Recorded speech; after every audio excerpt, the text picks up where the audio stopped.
Well, as long ago as I can remember, I had wanted to serve.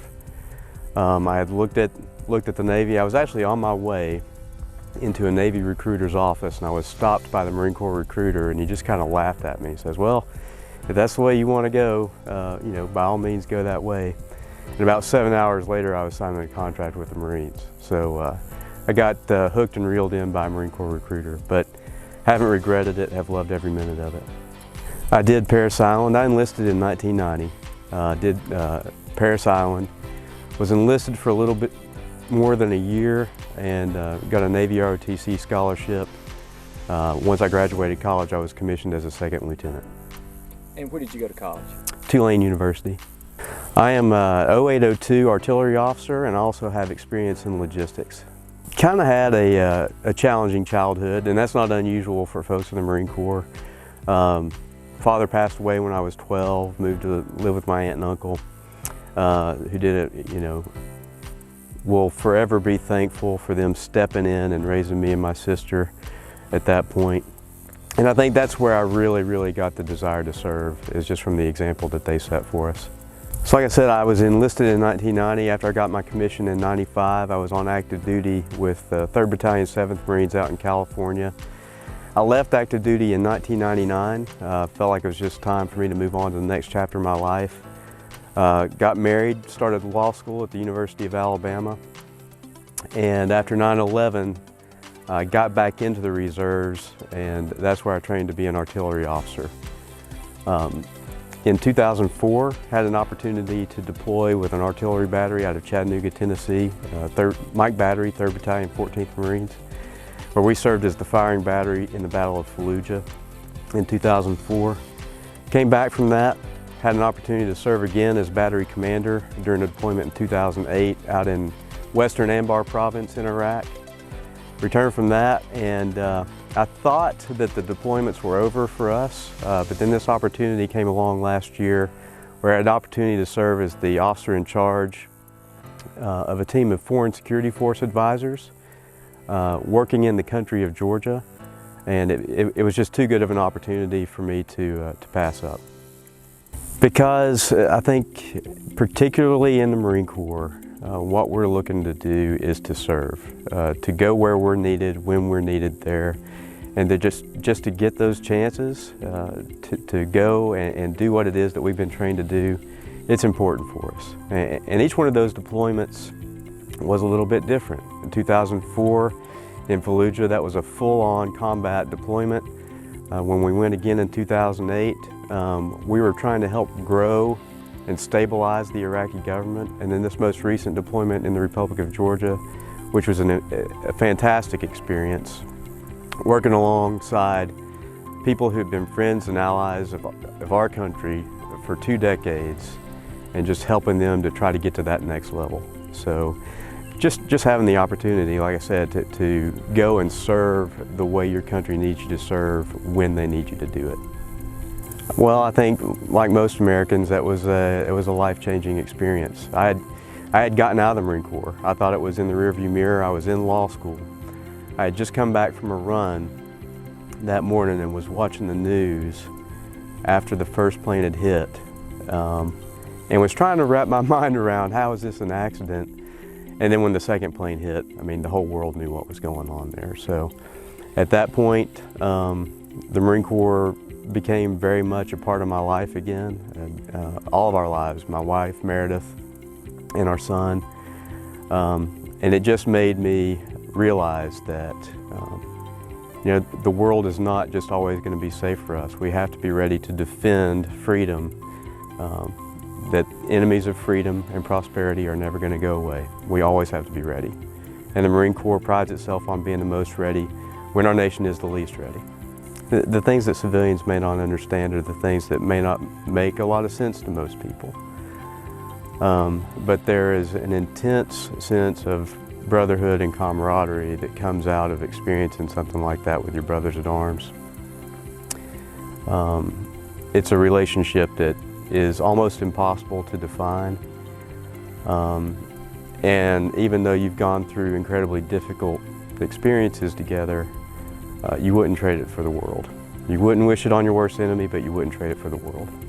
I think that's a pretty good description. So you do keep it compartmentalized. When I think back on those experiences, it's almost like it happened to somebody else.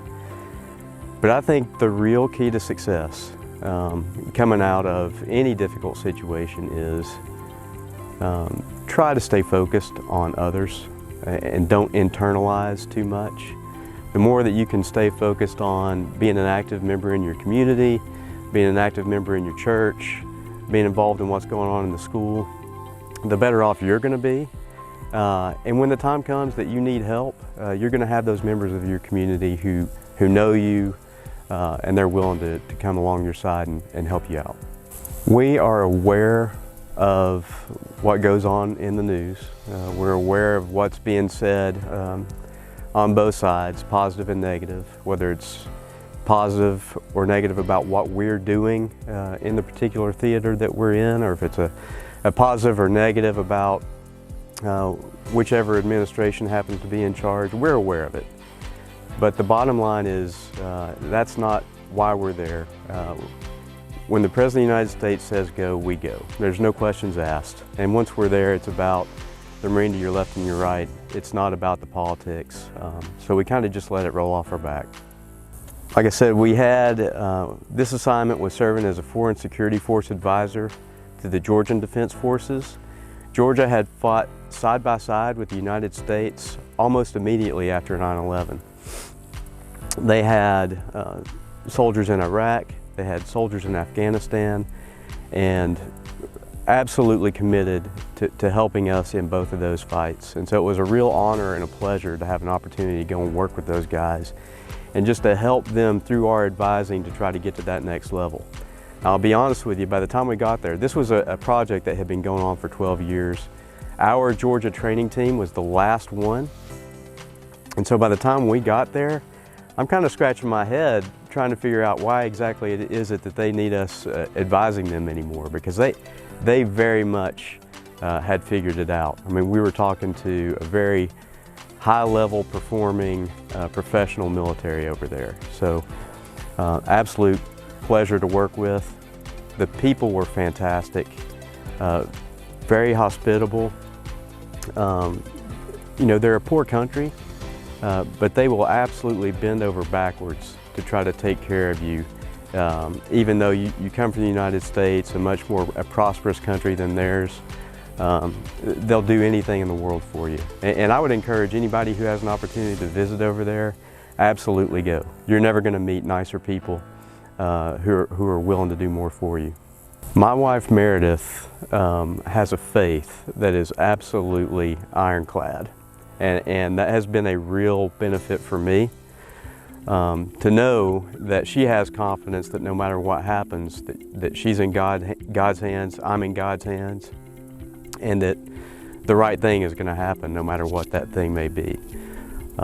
She's had the support of our local church here. We go to Liberty Baptist Church here in Chelsea, and those folks have been absolutely amazing. You know, things continue to happen whether I'm here or not. You know, the lawnmower breaks. She's got work conflicts. Getting the kid to school, or picking him up, or getting him to practice. And there was absolutely no shortage of the people who were ready and willing to help us out in that way, and can't thank them enough. And I think that comes from living, you know, in the city of Chelsea, where it's still very much a close-knit community. I know it's growing, but it still has a very strong sense of community here, and we're both incredibly thankful for that. You know, I do not feel like a hero. My heroes are the people who are back here helping my family get through just the day-to-day challenges. Regardless of which deployment it was, those people were always there, always willing to help out. And I absolutely appreciate the sentiment behind using that word hero. But I don't think that it's something that I'm comfortable with, just because in my mind I'm doing a job that I swore to do, and it has been my absolute honor to have the opportunity to do it. So while I appreciate the thoughts and the words. The heroes are somewhere else. That's not me. I think the most important thing that we can do, and this is something that my eyes were open to while I was in Georgia, is you have to continue to understand and appreciate your freedom. While I was in Georgia, I saw people who, they didn't have two nickels to rub together. But what they embraced was the opportunities that were presented to them because they are free. They didn't have to be wealthy, they didn't have to be prosperous. It was just the opportunity that they had that they valued so much. And I think that that's important for us. We don't need to lose sight of that. It's the opportunity that freedom provides. So remember that. And maybe every now and then take a deep breath and just look around you, see the people in your community, and stop chasing prosperity as much as you really should just stop and enjoy your freedom.